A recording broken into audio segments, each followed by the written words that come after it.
চীনের ঝেজিয়াং প্রদেশে একটি ছোট্ট গ্রামে বাস করেন ১০২ বছর বয়সী নারী জিন বাওলিং।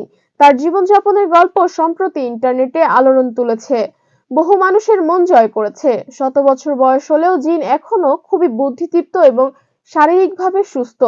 গত ৫০ বছরে তাকে কখনো হাসপাতালে যেতে হয়নি।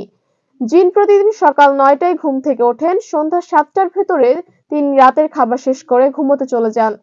এর মাঝে দিনের বেলাতেও তিনি খানিকটা ঘুমিয়ে নেন। তিনি দিনে ১৫ ঘন্টাও ঘুমিয়ে থাকতে পারেন। তিনি তার খাবারের বিষয়েও খুব সচেতন। তার হাঁটাচলা করতে জিনের অন্য সহায়তা প্রয়োজন হয়, তবে তার দৃষ্টিশক্তি এখনো তীক্ষ্ণ। তিনি এখনো মোজা বুনতে পারেন, জুতা মেরামত করতে পারেন। জিনের ছেলে মায়ের সুস্থতার পেছনে তার সবসময় হাসি খুশি থাকার ভূমিকার কথা উল্লেখ করেন। হাসি খুশি স্বভাবের জিন গ্রামে বেশ জনপ্রিয়। গ্রামের বাসিন্দারা সবাই শতবর্ষী এই নারীকে ভালোবাসেন, আদর করে ওর বেবি ডাকেন।